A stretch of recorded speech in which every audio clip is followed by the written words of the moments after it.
సాయి కుమార్ ఎట్లుండేటోడమ్మా ఇంట్లో మీ అందరితో మంచిగానే ఉండేదా మామూలుగా అయితే? బాగానే ఉంటుండే.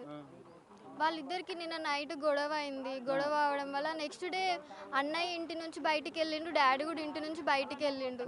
ఇక వాళ్ళు బయట ఎక్కడ కలుసుకున్నారో తెలియదు. అంటే మీకు కూడా తెలియదు ఇంత ఇంత దారుణంగా అవుతుందని మీరు కూడా అనుకోలేదు? కుషాయిగూడ పోలీస్ స్టేషన్ నుంచి ఫోన్ వచ్చింది, ఇట్లా మీ డాడీ అన్న కొట్టుకున్నారు అని. అన్న తర్వాత మేము కుషాయిగూడ పోలీస్ స్టేషన్కి వెళ్ళినాం. అంటే డాడీ అంటే ఇంతకుముందు గొడవలు జరిగేటే కొట్టుకునే వాళ్ళ ఇంతకుముందు ఇంట్లో ఏమైనా?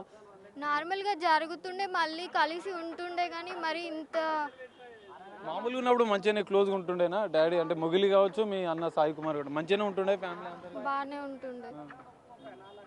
నిన్న వెళ్ళేటప్పుడు ఏమైనా చెప్పిండా అమ్మ? చివరికి ఏమైనా మాట్లాడిండా మీ డాడీ మీతో ఏమైనా చెప్పిండా?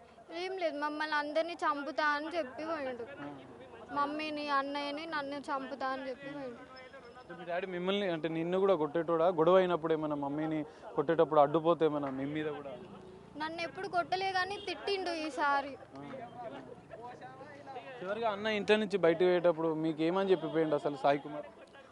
నైట్ గొడవ అయినందుకు ఓనర్స్ వాళ్ళు రూమ్ ఖాళీ చేయమన్నారు. నేను సరే ఇంకా వెళ్ళిపోతే వెళ్ళిపోని, మనం వేరే రూమ్కి షిఫ్ట్ అవుదామని రూమ్ చూడనీకని వెళ్తున్నా అని చెప్పి వెళ్ళిండు అంతే. ఇంకా అంతకు మళ్ళీ తర్వాత పోలీస్ స్టేషన్ నుంచి కాల్ వచ్చింది. మరి ఇట్లా మా అన్న తండ్రి జనరల్గా చూస్తే అన్న మీ డాడీనే చంపేసిండు, ఎట్లా మరి ఇంత దారుణంగా చంపేసిండు అంటే? ఆయనకి ఎందుకు అట్లా అయిందో ఏమో తెలియదు.